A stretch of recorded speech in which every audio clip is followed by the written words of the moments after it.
Bonjour, everyone.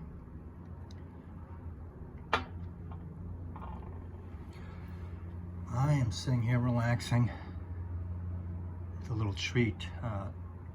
That's Diet Pepsi, but this time I put a little Bacardi in there, and that's my second one.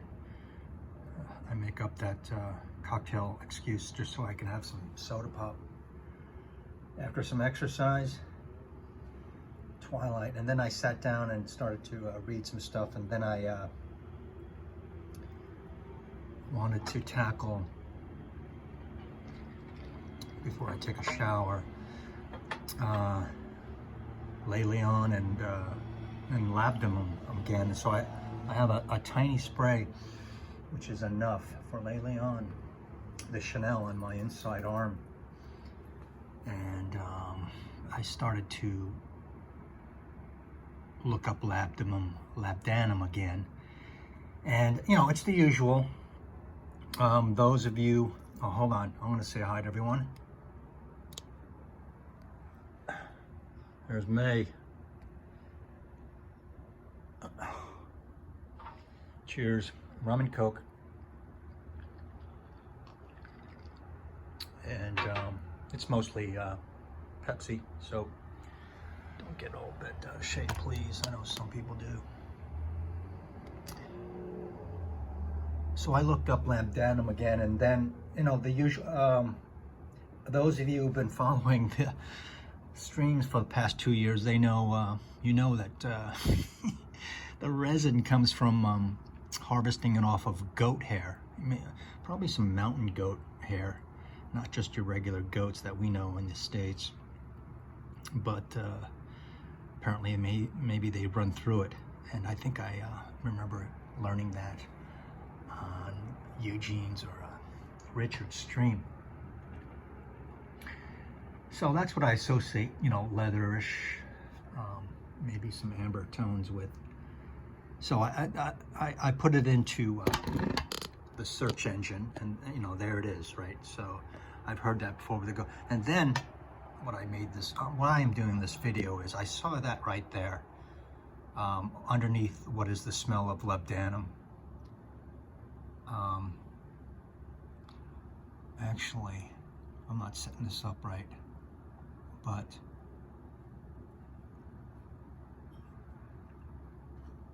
I clicked on that, right? And okay, that's what I did. Okay, I'm not gonna restart this video. And then, you know, and I'm sniffing this because I'm doing a deep dive into Labdanum, and I'm getting Middle East petrol vibes and stuff, and Fahrenheit comparisons. But then I saw this right here. So this is the point of my video. What's the prettiest smell in the world? And I clicked on that. When you click on that, you get to this page after the goat hairs. And I just want to make this quick.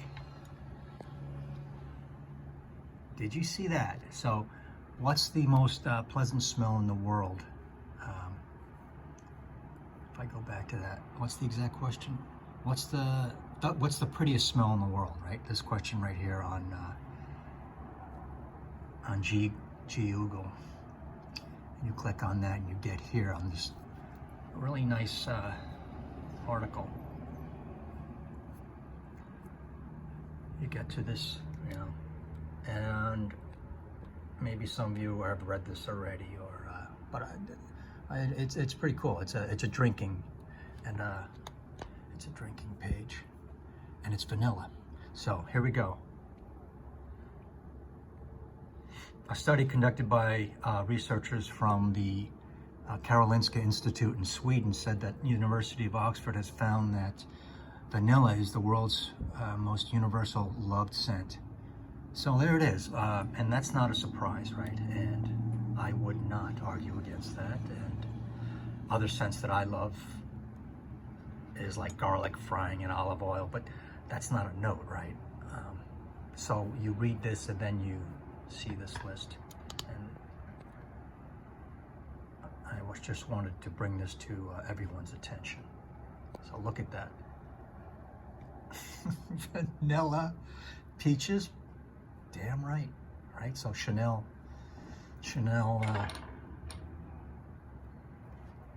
has discovered the brilliance of the note of peach. Oh, I do love vanilla. That's why I brought. Then I brought out the only props I brought out were these, and I'm smelling my vanilla now. So lavender. That's a little bit of a surprise because lavender is a little strong, but it's the universal soapy scent. It's clean. Cloves, I can't argue against that. And it all just so, and it all goes down to smelly feet. And I don't know if that's a joke or you know, people have fetishes. Green peppers, I'd argue against. That's a little too strong, aromatic for me, but when they're fried in extra virgin olive oil on the burner, yeah, along with celery and garlic, that's the trinity, right? So that's one of the best. So sweaty goats, that's got to be a joke. And there's your labdanum, right? Mushrooms, okay, that's really subjective. And then number 5, you know, that could be number 1, rose. So that is a very interesting list, which I got to as I'm trying to figure out Labdanum here in Le Leon. But there's something else in here that makes it so pungent and strong. Le Leon is a game changer, and I would never bet against this because I think Polge struck onto something, I really do. And even if I hated this, I would respect the heck out of it because Chanel let Olivier Polge, they gave him some rope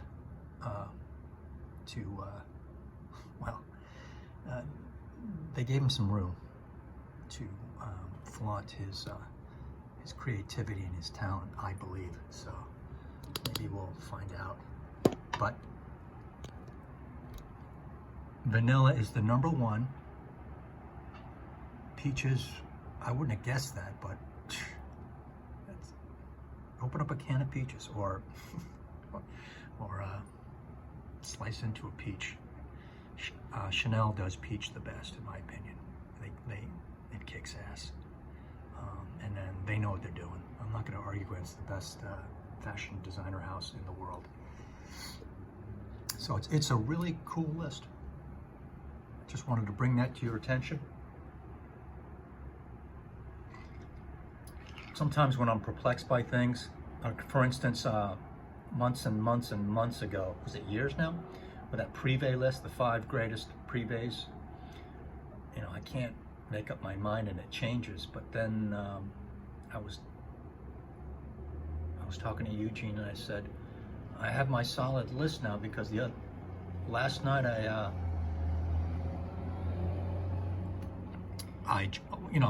cracked open a couple of beers. I don't drink a lot. Like I said, I like soda pop, and I'm trying to quit that. But I cracked open 1 or 2 beers, and then I got a different perspective of smelling the notes and the bottles, and I kind of think a different approach that when you're altered a little bit, you think of other things, and he agreed. So I'm having my diet Pepsi here, and then I came upon the 10 best smells in the world. But I don't think I didn't have any breakthroughs in Labdanum yet. So you let me know about Labdanum and vanilla, Diet Pepsi, and Le Leon. And I will read your comments. So thank you very much. And maybe I'll read this article one more time. Talk to you later. See ya.